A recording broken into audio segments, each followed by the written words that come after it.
अच्छा नहीं लग रहा है, यकीन जानिए आप। आपसे मेरा विरोध हो सकता है, मेरा आपसे राजनीतिक विरोध है, लेकिन एक व्यक्ति के तौर पर मुझे लगता है उस पद की एक गरिमा गरिमा होती है, उस कुर्सी की एक गरिमा होती है, उसकी रक्षा की जानी चाहिए। मुझे आपका ये मॉकिंग, ये मजाक करना लोगों का मुझे पसंद नहीं आ रहा। मैं पुराने ख्यालात की हूँ, लेकिन मुझे नहीं लगता कि मुझे कोई सुन रहा है जब मैं ये कह रही हूँ कि हमारे प्रधानमंत्री का मजाक मत उड़ाइए। ये जो जेन ज़ी है, ये बहुत आगे निकल चुकी है। Everybody know that I am a good girl good girl officer. Everybody knows that I'm a good girl, officer. भाई देखो मेलोडी मिल गई भाई। भाई आपका नाम क्या है? भाई देखो मेलोडी।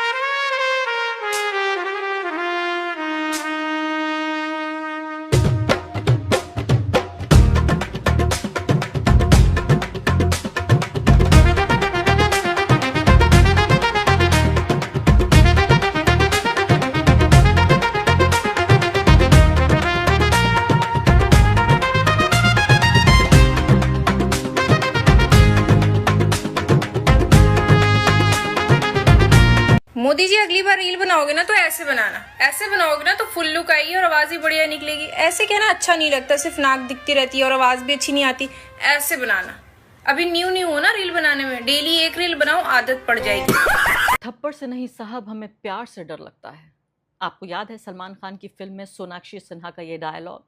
नरेंद्र मोदी का इसी तरह का दूसरा डायलॉग बदल गया है कि बंदूक से नहीं साहब, हमें दिमाग से डर लगता है, सोचने वाले लोगों से डर लगता है। नरेंद्र मोदी के लिए कहते हुए बेहद अफसोस हो रहा है कि वह ऐसे मकाम पर आ चुके हैं जहां अंग्रेजी में कहते हैं he has lost the plot. मुझे कमेंट सेक्शन में बताइए हिंदी में कोई अच्छा मुहावरा, कोई ऐसा फ्रेज जो मैं इस्तेमाल कर सकूं कि एक ऐसा इंसान जिसके पैरों के नीचे से ज़मीन खिसक चुकी है, नरेंद्र मोदी के, उनकी सरकार के, उनके एडवाइजर्स के, उनके सचिवों के, उनके मंत्रियों के, मैं कहती हूँ दिमागी दिवालियेपन का ये निशान है कि पूरे तरीके से ऐसी ऐसी बातें कही जा रही हैं जिनका न कोई सर है न पैर है। पहले आप किसी को एंटी नेशनल कह दिया करते थे तो लोग थर्रा जाया करते थे। पहले किसी को कहा जाता था देशद्रोही है तो लोग समझते थे कि अब तो उनका अंत नज़दीक है। लेकिन आज 2026 में अगस्त के महीने में जब भारत अपना 79वां जन्मदिन मना चुका है, आज़ादी का दिन मना चुका है, 80वें साल में हम प्रवेश हो चुके हैं, पूरी एक ऐसी नस्ल तैयार हो चुकी है जो नरेंद्र मोदी की इस पूरी राजनीति को उसने रिजेक्ट कर दिया है। नरेंद्र मोदी भारत के इतिहास के वो पहले प्रधानमंत्री हैं, उन्हें बहुत शौक है इतिहास बनाने का कि longest serving prime minister, Nehru से ज़्यादा लंबे समय तक प्राइम मिनिस्टर बने, 1200 साल बाद एक हिंदू राजा आया है, इतनी तपस्या के बाद देश को ये राजा मिला है। हर वक्त उनको एक रिकॉर्ड बनाने का, इतिहास बनाने का शौक है। तो ये रिकॉर्ड भी उनके नाम है कि जितना नरेंद्र मोदी का मजाक उड़ाया है, वो भी इतनी छोटी उम्र की जनरेशन ने, उतना भारत के किसी प्रधानमंत्री का मजाक नहीं उड़ा। तो नरेंद्र मोदी के इतिहास में ये रिकॉर्ड जाएगा, लॉन्गेस्ट सर्विंग वगैरह वगैरह तो वो अपनी पसंद के इतिहासकारों से लिखवा सकते हैं, चाहे तो पाठ्य पुस्तकों में लिखवा लें, लेकिन ये रिकॉर्ड उनके नाम होगा कि एक ऐसा व्यक्ति जिसको सबसे ज़्यादा मजाक किया गया। अगर कोई नफरत कर रहा हो, हिंसा की बात कर रहा हो तो आप उसका मुकाबला कर सकते हैं, लेकिन अगर कोई मजाक उड़ा रहा है तो क्या उसकी ज़बान पकड़ लेंगे? क्या उसकी ज़बान तालू से खींच लेंगे? आप क्या कर लेंगे? हाय फ्रेंड्स, आज तो मन करता है बस आपसे ही बातें करूं। फ्रेंड्स, मैं जानता हूं कि पेपर लीक ये कोई मामूली विषय नहीं है। Everything is fine. तो इसीलिए नरेंद्र मोदी को बिल्कुल समझ में नहीं आ रहा है। 15 अगस्त को लाल किले से दिया गया उनका ये भाषण पूरे तरीके से एक फेल्ड नेता के तौर पर वो भाषण है, और उस भाषण में जिस तरह से दिमागी नक्सलियों की वो बात कर रहे हैं, किन लोगों को वो दिमागी नक्सल कह रहे हैं ये भी आप समझिए इस बात को। मैं वो भाषण का हिस्सा आपने सुना भी होगा, दोबारा आपको सुनवाऊंगी, लेकिन एक और अहम बात सुनवा रही हूँ कि न सिर्फ कि Narendra Modi has lost the plot, उनके तमाम मंत्रीगण जो उनके एडवाइजर्स हैं, जो इस सरकार को उनके साथ मिलकर चलाते हैं, अगर चलाते हैं, पहले तो कहा जाता है कि ये दोनों ही सिर्फ गुजराती हैं जिनके जरिए ये पूरा जो देश है वो चल रहा है। 2 कारोबारी गुजराती, जो नेता गुजराती, ये 4 लोग मिलके 140 करोड़ लोगों के देश को चला रहे हैं या चलने नहीं दे रहे हैं, जो भी आप सही समझें वो कह लीजिए। लेकिन आप सोचिए कि मंत्रीगण आ गए, किरण रिजिजू साहब, और क्या फरमा रहे हैं? पहले नरेंद्र मोदी जी का भाषण का वो हिस्सा सुनवाती हूँ जिसमें वो साफ तौर पे कह रहे हैं कि माओवादी मानसिकता वाले लोग सत्ता के गलियारों में उन्होंने अपनी जगह बना ली थी और माओवादी विचारधारा का प्रभाव नीतियों पर भी पड़ा। किसको कह रहे हैं आखिर वो माओवादी? जरा बताएं तो, किस यूपीए के मंत्री को माओवादी कहते हैं? कोई सचिव माओवादी था? कौन सा सलाहकार माओवादी था? मोदी जी अगर इतनी हिम्मत की है तो थोड़ा सा आगे बढ़ जाइए, नेम द नेम्स, नाम भी ले लीजिए। आपकी सत्ता है, आपका राज है, आप 12 साल से प्रधानमंत्री हैं, नाम लीजिए जरा। क्यों छुप रहे हैं? बादलों में छुप कर क्यों बात कर रहे हैं? साफ आइए जरा और बात कीजिए और बताइए कौन नक्सली था। वो कह रहे हैं सरकारी समितियों में सलाहकार के रूप में भूमिका निभाते थे, हमने जंगलों में हथियारबंद नक्सलियों को खत्म करने में सफलता हासिल की है तो देश को उनके संकट से मुक्त किया है, लेकिन हथियारबंद भले ही खत्म हो गए हों, दिमागी नक्सल अभी भी मौजूद है। आइए सुन लेते हैं। मेरे प्यारे देशवासियों, 21वीं सदी में दशकों पुरानी जो चुनौतियां हैं, उन चुनौतियों को खत्म करना बहुत अनिवार्य है।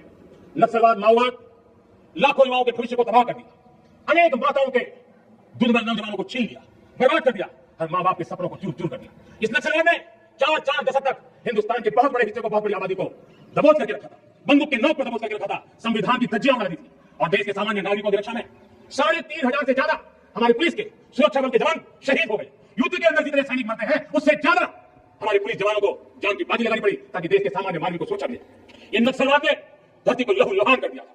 2014 में आपने जब हमें मौका दिया, उसी दिन हमने संकल्प लिया था कि हम देश को नक्सलवाद से मुक्त करेंगे और आज मुझे खुशी है कि नक्सली माओवादी हिंसा आखिरी सांस निशान रहने के तो ताकत नहीं रही है, पूरी तरह से खत्म करने की दिशा में।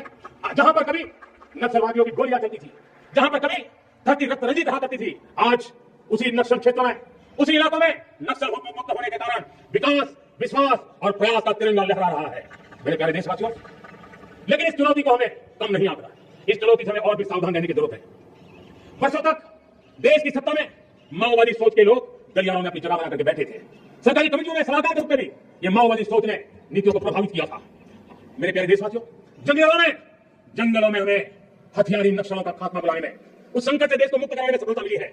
लेकिन हथियारी नक्सल तो गए, लेकिन दिमागी नक्सल, ये दिमागी नक्सल मौके की तलाश में है, हिंसा, अराजकता के वो रास्ते खोज रहे हैं, समाज को गलत राह पर घसीटने के लिए भांति भांति के दांव कर रहे हैं।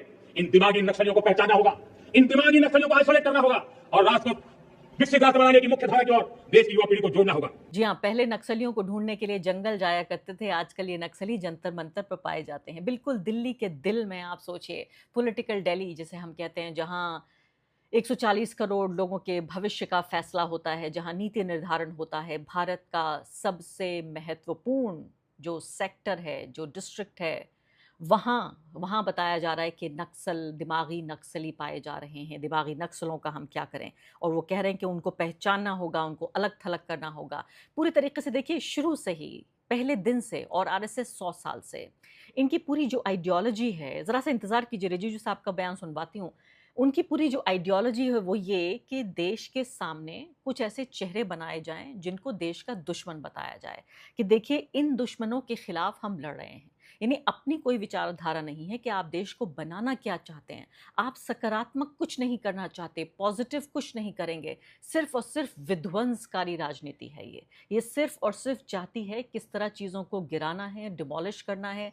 1992 की बाबरी मस्जिद से शुरू होकर इनका विध्वंस अभी रुका नहीं है। इस देश का भी विध्वंस, देश के विचार का जो विध्वंस चल रहा है लगातार, आप ये देखिए कि किस तरह से अभी भी ये कह रहे हैं कि उनको पहचानना होगा, उनका नाश करना होगा। यानी ये दुश्मन है, ये रावण के सर हैं और इनमें मैं तीर मार रहा हूँ, इसलिए आप मुझे वोट देते रहिए। अभी मैं 2 सर गिरा चुका हूँ, अभी 3 सर और बाकी हैं, फिर 5 सर और नए निकल आते हैं, नए नए दुश्मन इनके निकल रहे हैं। अभी तो इनके दुश्मन उमर खालिद थे, शर्जील इमाम थे, कम्युनिस्ट थे, जेएनयू के लोग थे, एएमयू के लोग थे, कांग्रेस पार्टी थी, तमाम ये लोग थे, लिबरल ख्यालात वाले लोग थे। अब सोचिए, छोटे छोटे बच्चे भी जंतर मंतर पर जो छोटे छोटे बच्चे हैं जो रील और मीम में बात करते हैं, अब उनकी बारी आ गई है, अब वो देश के नए दुश्मन बन चुके हैं। तो आप सोचिए, मैं वही कह रही हूँ कि दिमागी दिवालियेपन का ही तो ये नतीजा है। और नरेंद्र मोदी जी को मैं अक्सर सलाह नहीं देती हूँ और बिना मांगी सलाह तो बिल्कुल नहीं देती हूँ, लेकिन अगर कोई सुन रहा है उनके सलाहकारों में, तो मोदी जी, आपको अपनी स्क्रिप्ट बदलने की ज़रूरत है। ये पुरानी पटकथा काम नहीं आ रही है, फिल्म आपकी फ्लॉप हो गई है। अगर आपको इस पेशे में रहना है तो आपको नई कहानी, नई पटकथा लिखनी पड़ेगी। ये दुश्मनों वाली कहानी आपकी ख़त्म हो चुकी है कि कपड़ों से पहचान लो, चेहरे से पहचान लो, नक्सलियों को देख लो, फिर इनको अलग-थलग हम करेंगे और देश के युवाओं को मुख्यधारा से जोड़ना होगा, जो भारत को एक विकसित राष्ट्र बनाने के लिए काम कर रहे हैं। ये तमाम चीज़ें आप सोचिए कि 13वीं बार नरेंद्र मोदी लाल किले पर वहाँ भाषण दे रहे थे और 2 बड़े संकट उनके सामने थे। एक बड़ा संकट था कि जंतर मंतर में एक पूरी पीढ़ी उनसे खफा नहीं हो गई है, गुस्से में है, उन्हें मॉक कर रही है, और दूसरा आरएसएस का पूरे जीवन का सबसे बड़ा प्रोजेक्ट था राम मंदिर। उस राम मंदिर में जो चंदा चोरी नहीं, चंदा घोटाला हुआ है, उसने एक बड़े हिंदू तबके का दिल तोड़ दिया है। इनसे मुंह मोड़ लिया है उन्होंने, मोह भंग हो चुका है कि ये वो सरकार, वो पॉलिटिकल पार्टी है जिसको अब से नहीं, आप सोचिए 80 के दशक से ये राम मंदिर पे वोट मांग रहे हैं ये लोग। 1992 में मंदिर गिराने से पहले से लेकर अभी तक इनको 50 साल हो चुके हैं। ये सिर्फ मंदिर के नाम पर वोट मांग रहे थे, फिर मंदिर बन गया, बन जाने के नाम पे वोट मांग रहे हैं कि देखिए वोट दीजिए इनको क्योंकि मंदिर बनवाया गया है। उसी मंदिर में जब इतना बड़ा घोटाला, भ्रष्टाचार, इतना बड़ा स्कैम होता है तो छिपने के लिए भी जगह नहीं मिल रही है। इन 2 बड़े संकटों के बाद पहली बार नरेंद्र मोदी आए लाल किले पर फंबल करते हुए, यानी उनकी ज़बान फिसल रही थी। एक बार टेलीप्रॉम्प्टर बंद हो गया, बोल नहीं पा रहे थे, अजीब सा भी लग रहा था। 75 साल के बुजुर्ग हैं वो, लेकिन ऐसी बातें तो करें 75 साल के बुजुर्गों वाली, ताकि उनकी इज्जत की जाए और हम ये बात ना कहें कि टेलीप्रॉम्प्टर सब फिसल सकती है ज़बान।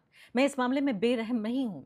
मैं अभी ये नहीं बोलूँगी कि उसमें एक नुक्ताचीनी मैं करूँ कि देखिए उनकी ज़बान फिसल गई या टेलीप्रॉम्प्टर से नहीं पढ़ पाए, लेकिन भाषा देखिए आप। अगर वो नक्सलवादी कह रहे हैं उन जेनज़ी को, उन छोटे छोटे बच्चों को जो अभी कॉलेज में पढ़ रहे हैं या नौकरी मांग रहे हैं सिर्फ अपना बुनियादी अधिकार मांगने के लिए, तो फिर क्या कहा जाए? क्या हम उनको वो डिस्काउंट दें फिर 75 साल वाले बुजुर्ग वाला कि हाँ ठीक है उनकी भी ज़बान फिसल गई होगी, या बोल नहीं पा रहे हैं, या हाथ कँपा रहे हैं? रिजिजू साहब क्या फरमाते हैं, देखिए वो कह रहे हैं मोदी जी ने ऑपोजिशन के लीडर्स हैं उनको दिमागी नक्सल नहीं कहा। उन्होंने किसको कहा? ये देखिए ये लिस्ट तैयार कर दी है, ये हैं दिमागी नक्सल। कौन कौन है ये?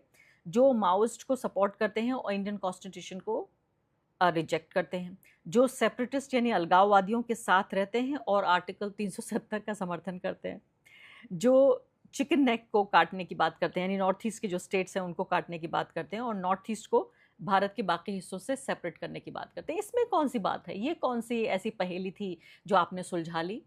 आप मुझे बताइए, ये कौन सी ऐसी पहेली थी रिजिजू महाराज जो आपने सुलझा दी? कौन आपकी बात से असहमत हो सकता है कि ये तमाम चीज़ें जो कहीं, और देश में असहमति का अधिकार तो बचा रहेगा?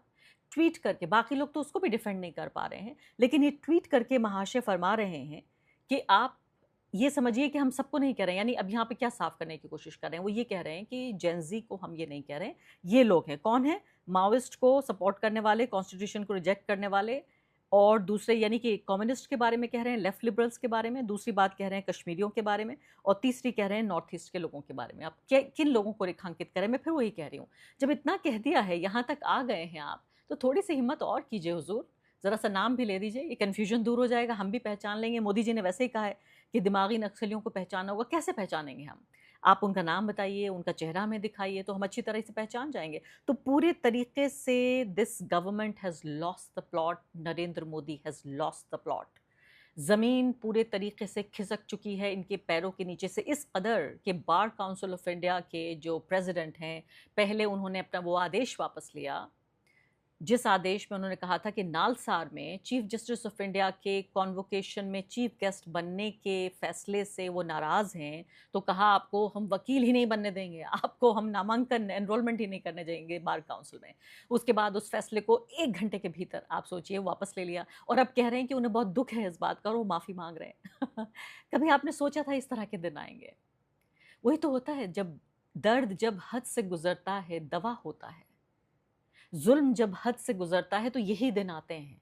ये वो अहंकारी लोग हैं जो लाखों वकीलों का सपोर्ट लेकर नरेंद्र मोदी के लिए 2014 में बाकायदा उन्होंने कैंपेन किया था। ये राज्यसभा के मेंबर हैं, बीजेपी के नेता हैं।